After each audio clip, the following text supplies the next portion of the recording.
Hello everyone, मैं कल्पना अपने channel में आप सभी का स्वागत करती हूँ। तो चलिए देखते हैं नया चैप्टर।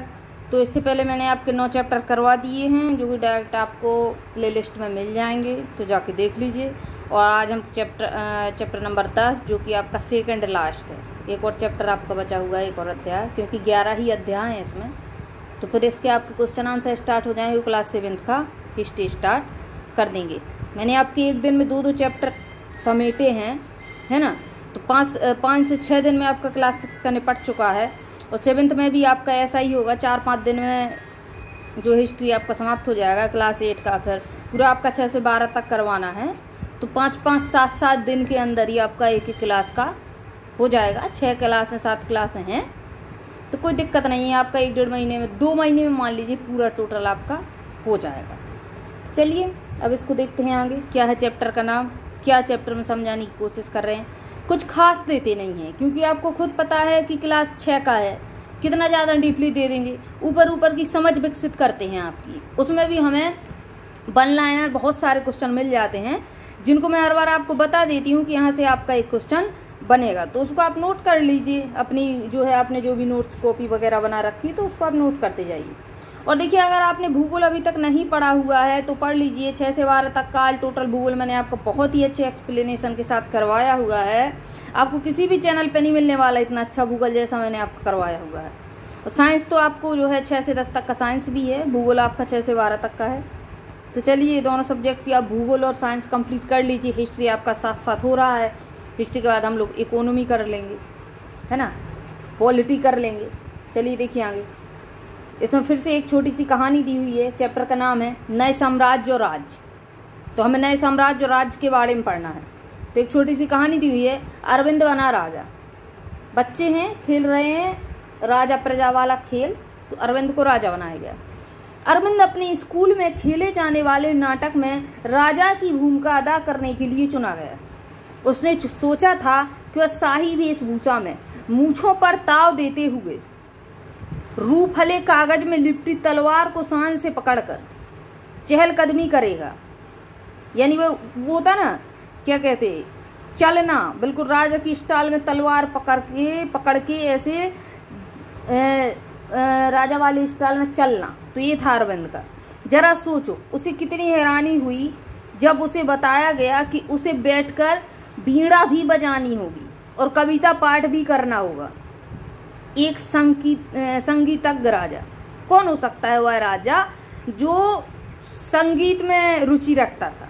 तो ऐसा नहीं है कि हर एक राजा सिर्फ युद्ध से मतलब रखता हो या तलवार पकड़ के वो 24 घंटा रहता हो। ऐसा तो होगा नहीं। अपने अपने शौक भी तो होते हैं। तो किसी को लिखना शौक था, किसी को पढ़ना शौक था, कोई कविताएं करता था, किसी को बीड़ा बजाने का शौक था। ये अपने अपने शौक है, मनोरंजन के साधन है। तो एक राजा था आपका समुद्रगुप्त नाम से, है ना। तो वो क्या करता था, उसको बीड़ा बजाने का शौक, इतना शौक था कि उसने अपने सिक्कों पे खुद को बीड़ा बजाते हुए दिखाया हुआ है। चलिए उसके बारे में देखते हैं। क्या बताती हैं प्रशस्तियां, जो इनको लेख मिले हुए हैं, वो क्या बताते हैं। दरअसल अरविंद गुप्त वंश के प्रसिद्ध शासक समुद्रगुप्त की भूमिका अदा करने जा रहा था। समुद्रगुप्त के बारे में हमें इलाहाबाद में अशोक स्तंभ पर खुदे हुए एक अभिलेख से पता चलता है। एक लंबा सा अभिलेख खुदा हुआ है जिसमें समुद्रगुप्त की प्रशंसाओं के बारे में लिखा हुआ है। इसकी रचना समुद्रगुप्त के दरबार में कवि व मंत्री रहे हरिसेन द्वारा एक काव्य रूप में की गई है। एग्जाम में सीधा पूछता है, जो भाई हरिसेन थे वो किसके राज दरबार में रहते थे? तो समुद्रगुप्त के में रहेंगे। दूसरा क्वेश्चन सीधा आता है, ऐसा कौन सा राजा था जिसने अपने आप को सिक्के जो बनवाए थे उसमें खुद को बीड़ा बजाते हुए दिखाया गया है? तो वो भी आपका समुद्रगुप्त था। तो ये आपके छोटे छोटे 1 लाइनर क्वेश्चन बनते हैं। हरिसेन याद रखिएगा। यह एक विशेष किस्म का अभिलेख है जिसे प्रशस्ति कहते हैं। यह एक संस्कृत शब्द है जिसका अर्थ है प्रशंसा। जिस अभिलेख में प्रशंसा लिखी हो तो उसको हम प्रशस्ति कहेंगे। और एक चीज और आप याद रखिए कि जो मंत्री या कवि राजाओं के दरबार में रहते थे तो वो राजा के अंडर काम करते थे, तो वो राजा की बुराई कभी नहीं लिखेंगे। जैसे हरिसेन कवि था, किसके दरबार में था? समुद्रगुप्त के में। तो समुद्रगुप्त के बारे में प्रशंसा ही लिखेगा। अगर उसने उधर पे बुराई लिखी तो उसका सर काट के फेंक दिया जाएगा, सीधा रहता था इन लोगों का। यानी राजा को खुश करने के लिए आपको प्रशंसा ही करनी पड़ेगी, और ऐसा अभिलेख जिसमें प्रशंसा की गई हो तो उसको हम प्रशस्ति कहेंगे। ये आपका बनना है क्वेश्चन है कि किस अभिलेख को हम प्रशस्ति कहेंगे? जिस अभिलेख में प्रशंसा लिखी हो। प्रशस्तियां लिखने का प्रचलन पहले भी था, जैसे तुमने अध्याय 9 में गौतमी पुत्र श्री सातकर्णी की प्रशस्ति के बारे में पढ़ा था। चलिए देखते हैं आगे। परंतु गुप्त काल में इनका महत्व और बढ़ गया, यानी प्रशस्तियों का महत्व और बढ़ा। इस चैप्टर में आपको बहुत नॉलेज है, बहुत ही अच्छा चैप्टर है ये। चैप्टर आपका काफी ज्यादा इम्पोर्टेंट है और इसमें काफी वन लाइनर क्वेश्चन है जिसको आप नोट करते जाइए। आओ देखें समुद्रगुप्त की प्रशस्ति हमें क्या बताती है। कवि ने इसमें राजा की एक योद्धा, युद्धों को जीतने वाले राजा, विद्वान तथा एक उत्कृष्ट कवि के रूप में भरपूर प्रशंसा की है। कहीं पे बुराई नहीं लिखेगा। यहाँ तक कि उसे ईश्वर के बराबर बताया गया है।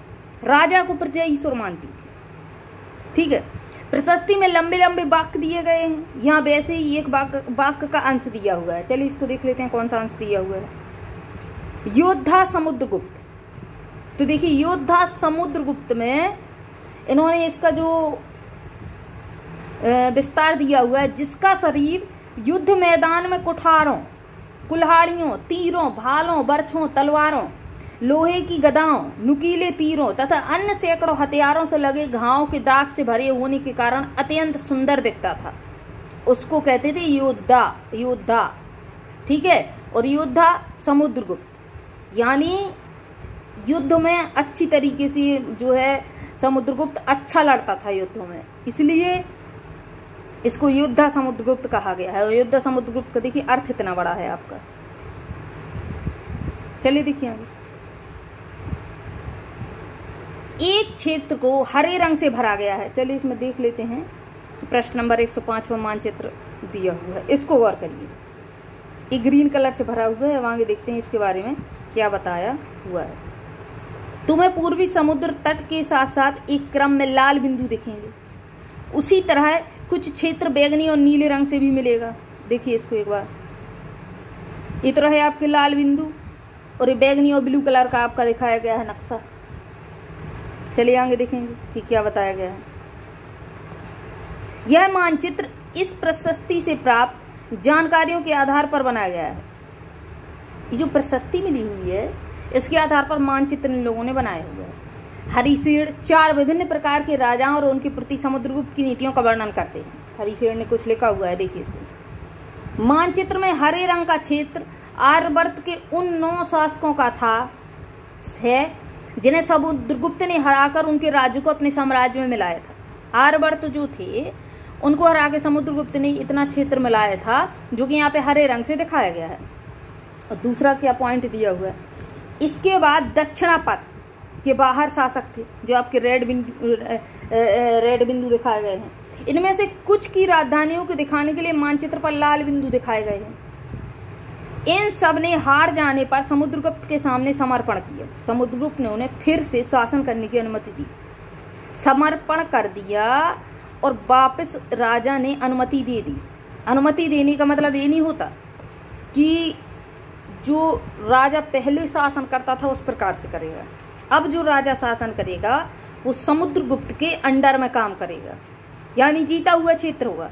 बाकी उसको पूरी जगह जमीन सर पे तो रखनी नहीं है, लेकिन एक चीज आ गई कि हाँ इतना क्षेत्र मैंने जीत रखा है ना, तो इतना हो गया, वापस दे दिया क्योंकि राजाओं ने समर्पण कर दिया। पड़ोसी देशों का आंतरिक घेरा बैगनी रंग से रंगा गया है। इसमें असम, तटीय बंगाल, नेपाल, उत्तर पश्चिम के कई गण संघ आते थे। ये समुद्रगुप्त के लिए उपहार लाते थे। ये जो जगह थी यहाँ के जो राजा आते थे वो समुद्रगुप्त के लिए उपहार लाते थे। उनकी आज्ञाओं का पालन करते थे, उनके दरबार में उपस्थित हुआ करते थे। सीधी सी बात है कि समुद्रगुप्त के नीचे काम करते थे, है ना। तो ये भी जो है इसके अंडर में था। बाह्य इलाके के शासक जिन्हें नीले रंग से रंगा गया है संभवतः कुषाण तथा शक वंश के थे। इसमें श्रीलंका के शासक भी थे। इन्होंने समुद्रगुप्त की अधीनता स्वीकार की और अपनी पुत्रियों का विवाह उससे कर दिया। रानियां बहुत सारी होती थी पहले, तो ये आपको बीड़ा बजाते हुए समुद्रगुप्त दिखेगा। बीड़ा बजाने वाला राजा बहुत इम्पोर्टेंट है, क्योंकि पूरे इतिहास में आपका ओनली समुद्रगुप्त बताया गया है जिसने अपने सिक्कों पर खुद को बीड़ा बजाते हुए दिखाया गया है। समुद्रगुप्त के कुछ अन्य गुणों को सिक्कों पर दिखाया गया है, जैसे इस सिक्के में उन्हें बीड़ा बजाते हुए दिखाया गया है। अपनी प्रशंसा में वो सिक्कों पर खुदवा देता था, सिक्के बनवा देता था, ठीक है, आहत सिक्के करवा देता था इस प्रकार से। तो ये आपका मानचित्र बना हुआ है ना। अब बताइए रेड डॉट से आपका 3, 3, 6, 3 का 9 राज्य यहाँ पर जीत रखे थे, राजधानियां हैं, छोटे छोटे राज्य। चलिए देखिए हमें वंशावलियां, विक्रम संवत देख लीजिए। 58 ईसा पूर्व में प्रारंभ होने वाले विक्रम संवत को परंपरागत रूप से गुप्त राजा चंद्रगुप्त द्वितीय के नाम से जोड़ा जाता है। चंद्रगुप्त द्वितीय के नाम से विक्रम संवत को जोड़ा जाता है और ऐसा कहा जाता है कि उन्होंने शकों पर विजय की प्रतीक के रूप में इस संवत की स्थापना की थी। एग्जाम में पूछता है संवत की स्थापना किसने की थी, किस वंश के राजा ने की थी? गुप्त वंश के। कौन से राजा ने की थी? चंद्रगुप्त ने की थी, है ना, चंद्रगुप्त द्वितीय ने, प्रथम नहीं द्वितीय। उन्होंने शकों के विजय के प्रतीक के रूप में इस संवत की स्थापना की तथा विक्रमादित्य की उपाधि धारण की थी। किसने? चंद्रगुप्त द्वितीय ने। तो इधर से क्वेश्चन बनता है आपका, ऐसा कौन सा गुप्त वंश का शासक था जिसको विक्रमादित्य की उपाधि धारण? तो सबसे पहले नंबर पे जो ऑप्शन देता है ना वो चंद्रगुप्त रखता है, तो वो आपका नहीं होता है आंसर। आंसर क्या होता है आपका? चंद्रगुप्त द्वितीय, सेकंड चंद्रगुप्त था। यानी जो है आपका चंद्रगुप्त प्रथम जो था वो कौन था? समुद्रगुप्त का पिता था, और चंद्रगुप्त द्वितीय जो था वो समुद्रगुप्त का बेटा था। यानी उसने अपने पिता के नाम पर अपने बेटे का नाम रखा हुआ था। वंशावलियां देखते हैं। वंशावलियों से अर्थ आपको समझ में आ रहा होगा कि वंश से संबंधित होगा। बस चलिए इसको देख लेते हैं। अधिकांश प्रशस्तियां शासकों के पूर्वजों के बारे में भी बताती हैं। यह प्रशस्ति भी समुद्रगुप्त के प्रपितामह है और पितामह यानी कि परदादा, दादा, पिता और माता के बारे में बताती हैं। उनकी मां कुमार देवी लिच्छवीगढ़ की थी और पिता चंद्रगुप्त गुप्त वंश के पहले शासक थे। यानी जो कुमार देवी थी वो चंद्रगुप्त की पत्नी थी, है ना, और समुद्रगुप्त की माता थी, जिन्होंने महाराजा धीराज जैसी बड़ी उपाधि धारण की थी। किसने? चंद्रगुप्त ने। और ये जो आपकी उपाधि बताई गई है ना विक्रमादित्य की, ये आपको बहुत इंपोर्टेंट है, ठीक है। विक्रमादित्य की जो उपाधि बताई गई ये चंद्रगुप्त द्वितीय की है। महाराजा धीराज की उपाधि जो इधर पर बताई गई है किसकी है? ये चंद्रगुप्त प्रथम की है। तो ये जो महाराजा धीराज की उपाधि थी ये तो बाद में समुद्रगुप्त को भी दी गई थी। उनके दादा और परदादा का महाराजा के रूप में ही उल्लेख है। इससे आभास मिलता है कि धीरे धीरे इस वंश का महत्व बढ़ता गया। यानी चंद्रगुप्त, समुद्रगुप्त, चंद्रगुप्त द्वितीय, गुप्त वंश से अच्छे खासे राजा निकले, ठीक है। तो वही चीज बता रहा है कि धीरे धीरे इस वंश का महत्व बढ़ता गया। समुद्रगुप्त के बारे में हमें उनके बाद के शासकों जैसे उनके बेटे चंद्रगुप्त द्वितीय की वंशावली पूर्वजों की सूची होती है से भी जानकारी मिलती है। उनके बारे में अभिलेखों तथा सिक्कों से पता चलता है उन्होंने पश्चिम भारत में सैन्य अभियान में अंतिम शक शासक को परास्त कर दिया था। बाद में ऐसा विश्वास किया जाने लगा था कि उनका दरबार विद्वानों से भरा था। इसमें से कुछ के बारे में जानकारी है तो उसमें आगे चैप्टर में हम देख लेंगे क्या दिया हुआ है। इसको देखिए, हर्षवर्धन तथा हर्षचरित्र।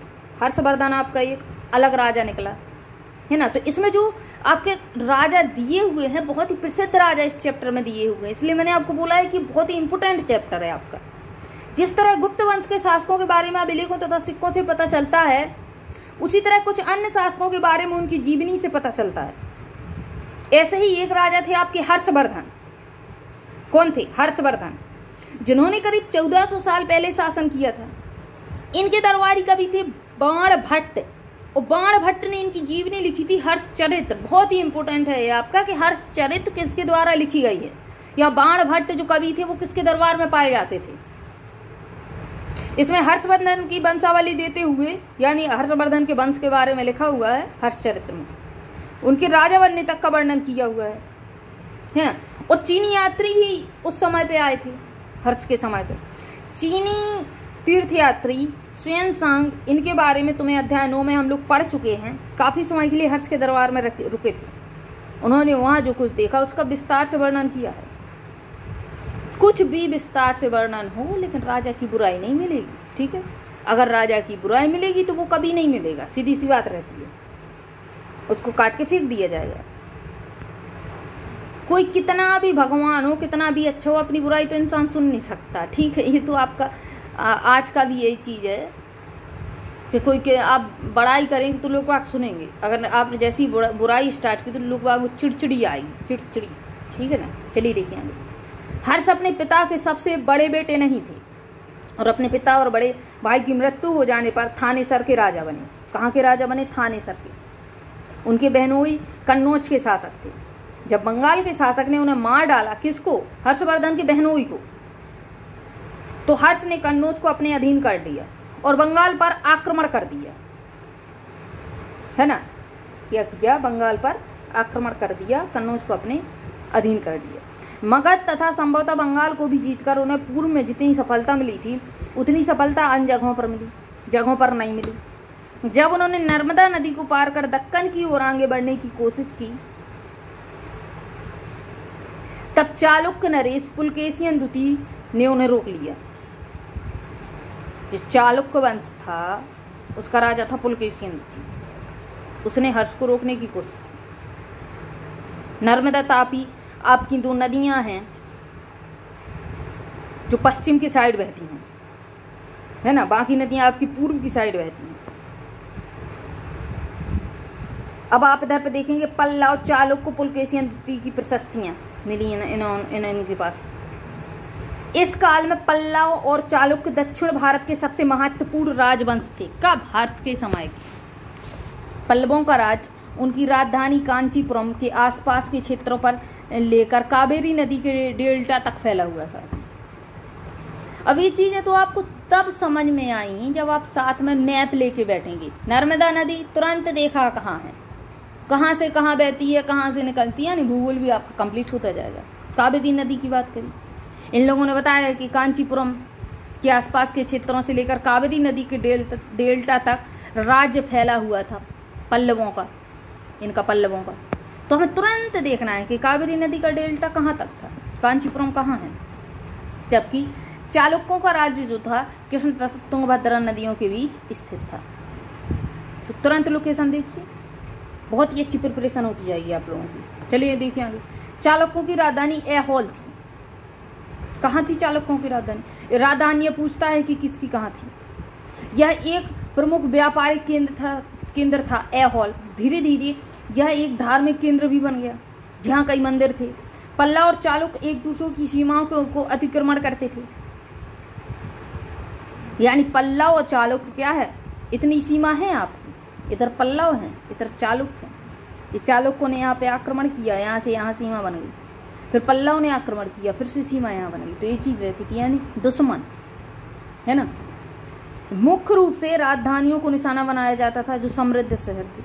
सीधी बात है ना, राजधानी में राजा रहेगा, राजा खत्म, प्रजा को कोई मतलब ही नहीं है, दूसरा राजा यहाँ पे आके जो शासन करेगा, है ना।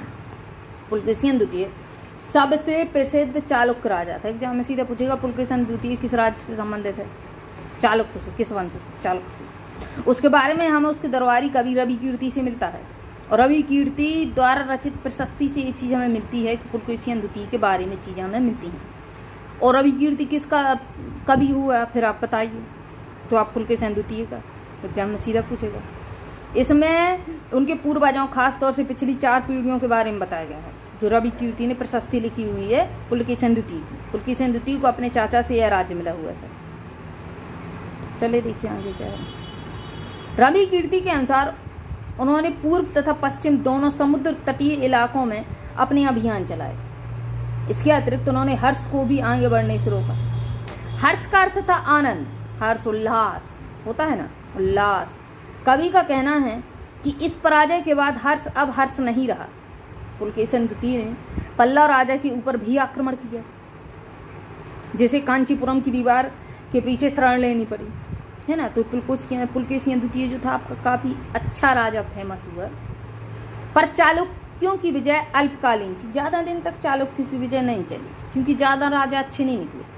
लड़ाई से दोनों वंश दुर्लभ होते गए। पल्लवों और चालुक्यों को अंततः राष्ट्रकूटों तथा चोल वंशों ने समाप्त कर दिया। इसके बारे में तुम कक्षा 7 में पढ़ोगे, पढ़ लेंगे, जब आप कहोगे तब पढ़ लेंगे। अभी आपने जो दिया वो पढ़ लेते हैं। इन राज्यों का प्रशासन कैसे चलता था, तो ये जो राज्य थे इनका प्रशासन कैसा था। पहले के राजाओं की तरह इन राजाओं के लिए भूमि कर सबसे महत्वपूर्ण बना रहा। भूमि कर क्यों लेते थे लोग, क्योंकि देखिए भूमि का सबसे महत्व था, खेती किसानी होती थी, है ना।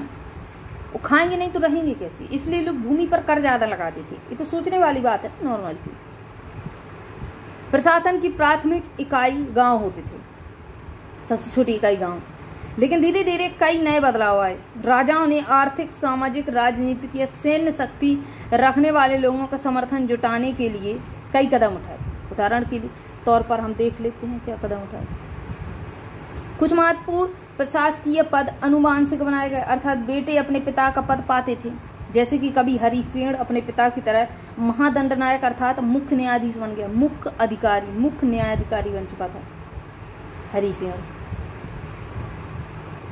कभी कभी एक ही व्यक्ति कई पदों पर कार्य करता था, जैसे कि हरिसेन एक महादंडनायक होने के साथ साथ कुमारा मात्र अर्थात एक महत्वपूर्ण मंत्री तथा एक संधि विग्रहिक अर्थात युद्ध तथा शक्ति के बीचों का भी मंत्री था।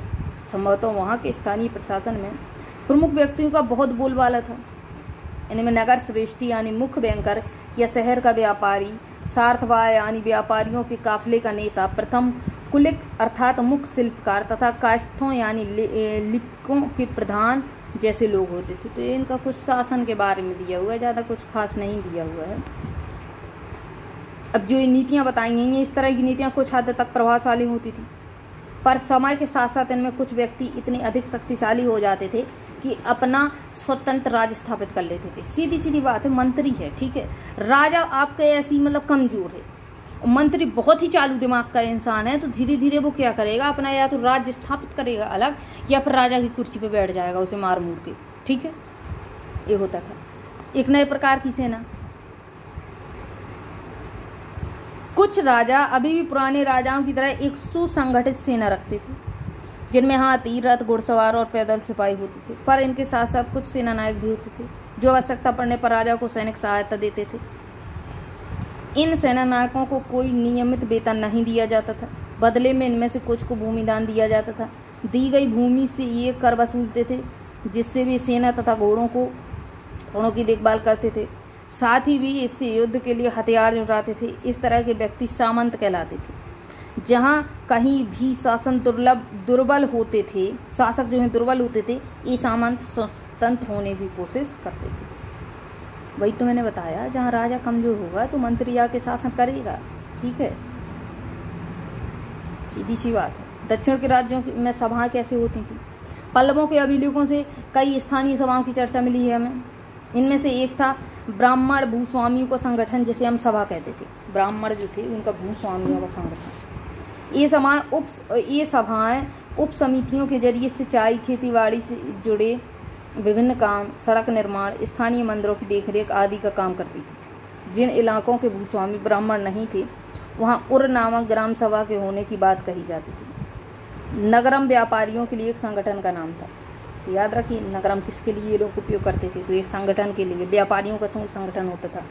संभवतः इन सभाओं पर धनी तथा शक्तिशाली भूस्वामियों और व्यापारियों का नियंत्रण होता था। इनमें से बहुत सी स्थानीय सभाएं शताब्दियों तक काम करती रही। चलिए आगे देखिएगा, उस जमाने में आम लोग क्या करते थे। अभी तो इम्पोर्टेंट है आपका कि जो जनसाधारण लोग था वो क्या करता था। जनसाधारण के जीवन की थोड़ी बहुत झलक हमें नाटकों तथा कुछ अन्य स्रोतों से मिलती है। चलो इसको कुछ उदाहरण देखते हैं। देखिए जाता है,